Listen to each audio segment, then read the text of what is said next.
Bueno, vamos allá con un caramelo y un teito. Os aconsejo que os bebáis algo y vamos por el tema 11. Ya se acaba esto, ¿eh? Se acaba, se acaba. Bueno, pues vamos a por ello. Si no me entendéis bien, que tengo el caramelo en el moflete. Autorregulación de la conducta. Mm. Dice, voy a resaltar siempre lo que uno de los profesores dice que es importante, ¿vale? Le voy a decir como importante. O me voy a centrar solo en hablar de eso. Así que vamos a por ello.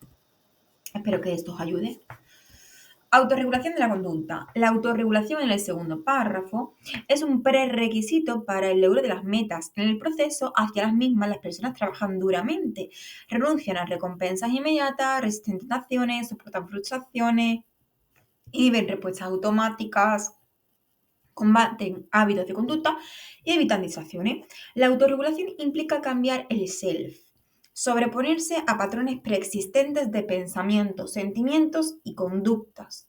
Las conductas autorreguladoras maximizan los intereses del individuo a largo plazo.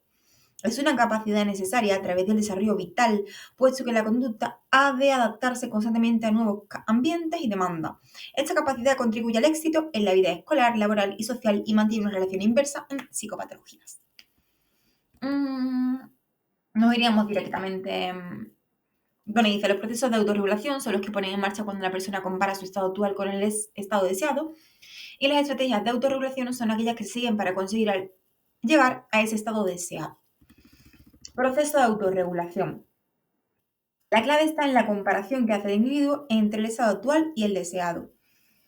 La clave, si se da discrepancia entre ambos estados, el individuo se pondrá en acción para reducir dicha discrepancia. Y si no existe discrepancia, el proceso acabaría y el individuo se centra en otros aspectos. El mecanismo implica los siguientes procesos. Yo me iría directamente a la autoobservación y la autovaloración. La autoobservación es cuando la persona focaliza su atención sobre sí misma con una representación mental de su estado actual, que es la monitorización, ¿vale? La persona se vigila de forma reiterada inicialmente y para comprobar sus progresos. La persona así tiene información sobre la eficacia del curso de acción elegido para alcanzar sus propósitos. Y la autovaloración es que el individuo tiene unos valores de referencia o estándares, que es la representación mental de aquello a lo que aspira, y la persona va monitorizando periódicamente su propia acción, valorando si se está acertando o no hacia su meta, ¿vale? Y nos iríamos al último párrafo de aquí, dice que los valores de referencia también pueden tomar, esto es importante, la forma de obligaciones, pues normas y reglas sociales acerca de la conducta apropiada. Luego tenemos la autorreacción, que dice que la persona se autorrecompensa cuando evalúa progresos o introduce cambios cuando no ha conseguido avances. Las autorrecompensas pueden ser un refuerzo externo para las más significativas desde la autorregulación, que son las evaluaciones positivas de uno mismo, que derivan en la experiencia de sentimientos positivos y el incremento en la percepción de autoeficacia. Las evaluaciones positivas son determinantes para que la conducta se mantenga durante largos periodos de tiempo. Muchos fallos de la autorregulación se pueden deber a la ausencia de autorrefuerzos. Estrategias de autorregulación.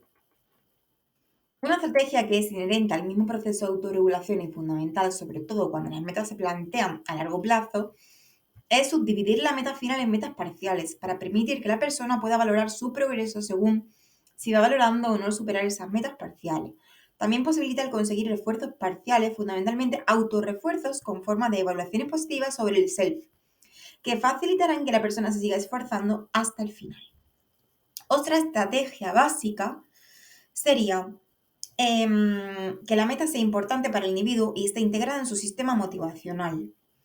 Y en el siguiente párrafo, Y en el siguiente párrafo, la importancia o valor de la meta está íntimamente ligada al compromiso, que es el grado en el que el individuo está dispuesto a esforzarse para lograr la meta. Yo este tema lo asocio un montón a, pues, yo ayudo a mujeres, ¿no? A perder peso y a estar mejor consigo misma, pues lo asocio con todo, con la pérdida de peso, con mejora del físico y demás. Me resulta interesante.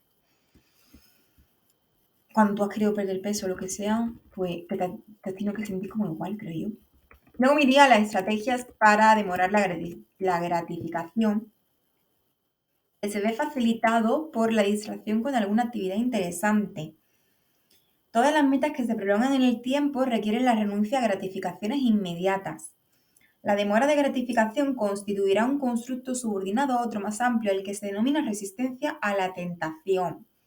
Las tentaciones son posibilidades atractivas como metas alternativas que aportan premios más inmediatos pero menos importantes.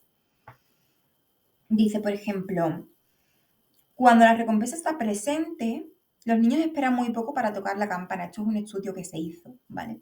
Es que está aquí, en este punto. Un minuto de promedio no muestran capacidad para inhibir sus respuestas impulsivas. Y cuando la recompensa está presente pero no resulta sobresaliente, se tapa o se guarda.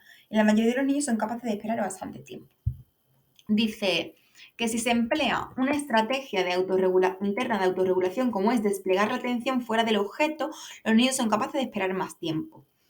La mayoría de los niños son capaces de esperar el tiempo requerido si se distraen con algún objeto externo. La eficacia del distractor depende de lo interesante que resulte. Es decir, ahí nos está diciendo que una estrategia interna de autorregulación sería poner la atención en, pues, caramelos sin azúcar, por ejemplo, y esconder, por ejemplo, esconder también el chocolate o no comprarlo, por ejemplo, ¿no? De casa. La distracción cognitiva autogenerada, como pensar en cosas divertidas, canciones o juguetes, permite a los niños demorar la gratificación. O sea, distraerte con cosas que te gusten. Los niños eran capaces de esperar cuando pensaban en los aspectos no consumatorios del producto, mientras que no eran capaces de esperar cuando se centraban en los aspectos consumatorios. ¿Vale? Y bueno, al final los aspectos consumatorios son características que hacen más deseables los objetos o metas. Cambian dependiendo del objeto que se quiera alcanzar, así que tendrían que ser identificados para que los recursos atencionales se puedan dirigir a los aspectos más convenientes. ¿Vale? Nos vamos a la estrategia de planificación e implementación. La planificación, ¿vale? Permite que, o implementación de la intención se refiere a la puesta en marcha de una intención de perseguir una meta. Una vez elegida la meta, la flexibilidad para alcanzarla permite cambiar la ruta elegida cuando se fracasa. Una estrategia muy eficaz es la de planificar anticipadamente qué conducta, cuándo, dónde y por cuánto tiempo se llevará a cabo. Por ejemplo, una persona pues, quiere bajar de peso, puede planificar tener un entrenador, cuántos días a la semana irá, qué hora irá y seguirá este plan todo el curso. ¿Vale? Luego es importante, ¿vale? Aquí abajo, estos dos puntitos, el componente sí describe una situación concreta que se considera como una buena oportunidad para actuar. Y el componente entonces describe una conducta instrumental dirigida a la meta. Así se vinculan las situaciones críticas con la conducta dirigida a la meta, la cual se iniciaría una vez que la situación relevante aparece. Entonces dice, por ejemplo, si estoy yendo a entrenar, entonces bueno, dice, si estoy haciendo la tarea, entonces ignoraré los mensajes del móvil, ¿vale? Si el camarero me pregunta qué quiero de postre, entonces le pediré fruta. ¿Vale? Todo esto es súper favorable en la planificación. La planificación es lo más eficaz, ¿vale? Para encontrar la meta. Luego me iría directamente aquí a la intención, que la intención es condición necesaria para una planificación efectiva en el inicio y mantenimiento de la conducta dirigida a la meta. Pero la mera intención no es suficiente. Las bajas correlaciones que sistemáticamente se encuentran entre intención y conducta indican que las personas pueden tener una nueva intención, pero fallan en ponerse en marcha. Así que la planificación es una estrategia muy efectiva una vez que existe intención o compromiso con la conducta dirigida a la meta. ¿Vale? Aquí, pues la distracción aparecería en la pantalla superior de la pantalla de vista del niño. Estos son ensayos que se hicieron y demás, ¿vale? Importante de aquí, pues que se evaluaba su grado de compromiso con el objetivo de hacer la tarea lo mejor posible y su percepción de autoeficacia. Los resultados nos podemos ir a los resultados, donde obtuvieron un efecto de implementación que respondía más rápido a la condición de implementación mediante comparaciones entre grupos. Encontraron que la diferencia entre la condición de intención e implementación se debían solo a las condiciones de atractivo moderado y alto. En la condición de distracción de atractivo bajo no había diferencia entre los grupos. Y en las condiciones de atractivo moderado y atractivo alto, los niños que practicaban la implementación eran más rápidos que los niños que solo tenían intención. ¿Vale? Nada, aquí nada más, la verdad. Procesos subyacentes e implementación. ¿sabes? El incremento de la accesibilidad a las claves situacionales específicas. Nada, otra vez, el componente sí facilita la ruta planificada de la meta, incrementando la accesibilidad a las señales específicas. La fuerza de la asociación entre las claves situacionales y las conductas, pues esto es un poquito más importante, donde la planificación también permite crear un vínculo entre la situación crítica y la conducta dirigida a la meta, que se inicia ante la situación oportuna y lo hace de forma inmediata. Es efectiva, no consume apenas recursos y no requiere de intención consciente, por lo que cumple todos los requisitos para ser considerada una conducta automática. Sería semejante a un hábito formado después del repetido emparejamiento de la situación crítica y la conducta, pero diferente de los hábitos, porque mediante la planificación no se requiere el emparejamiento reiterado, sino que la automatización es inmediata. Por ello, se dice que constituye una estrategia de automatización o una manera instantánea de instaurar hábitos. ¿Vale? Planificación y flexibilidad, pues yo me iría aquí a la condición de intención, donde los participantes decían, porque aquí hay otro estudio, ¿no? Que intentar encontrar el camino más corto a los laberintos, y la condición de implementación es añadir a lo anterior, y si la flecha verde me muestra una ruta, rápidamente presionar el botón correspondiente, ¿vale? Uno de los grupos recibía feedback sobre el rendimiento y otro no. Los resultados, pues podemos ver al final lo más importante, que cuando los participantes si recibían feedback y aprendían que seguir los planes tenía poca instrumentalidad, los que tenían planes rendían igual que los que solo tenían intención, quiere decir que cuando sabían que el plan no era efectivo lo abandonaban, ¿vale? O sea que tener feedback es importante, porque los que no tenían feedback rendían peor, ¿vale? Que los que solo tenían la intención. Factores que afectan a la conducta autorreguladora. Aquí, pues la reducción o agotamiento de la capacidad de autorregulación.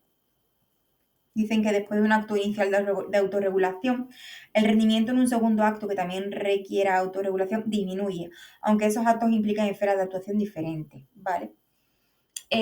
Yo me iría directamente, porque esto es otro estudio, te lo lee, los resultados dicen que el rendimiento de la segunda tarea era menor si previamente se había ejercido la capacidad de autorregulación en la primera tarea, lo que sugiere una cierta reducción o agotamiento de la capacidad de autorregulación, ¿vale?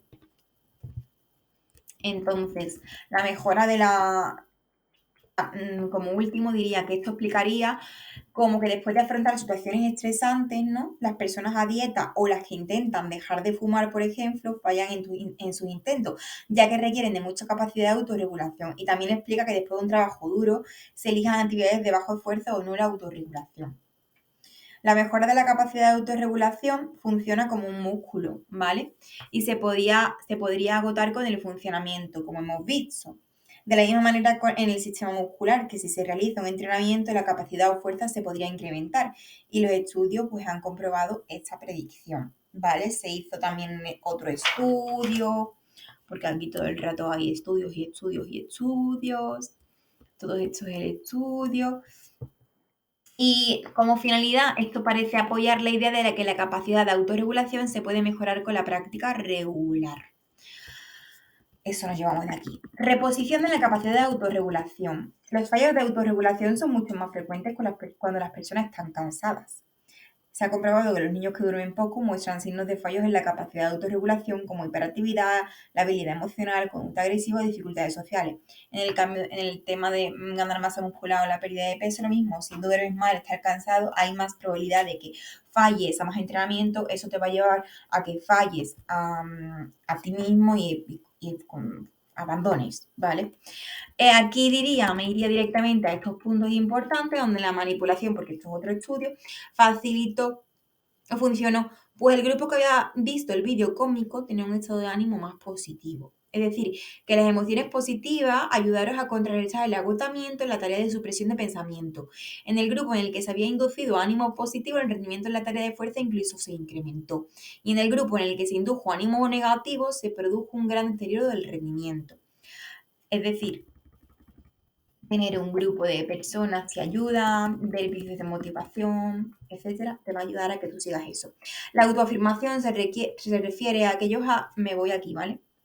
Se refiere a aquellos actos que realiza la persona para apoyar su sentido de adecuación, y se ha estudiado con el contexto de la amenaza psicológica al yo, cuando se presentan situaciones o información que tienen implicaciones desfavorables para la persona y donde se producen respuestas defensivas de carácter autoensalzante, que son cambios de actitudes autojustificadas, sesgos atribucionales autoensalzantes, etc. Los beneficios de la autoafirmación podrían amortiguar los efectos, me estoy en el final, del agotamiento de la capacidad de autorregulación, ¿vale? Esto es otro estudio, etcétera, etcétera. Los resultados. Y yo diría de los resultados esto.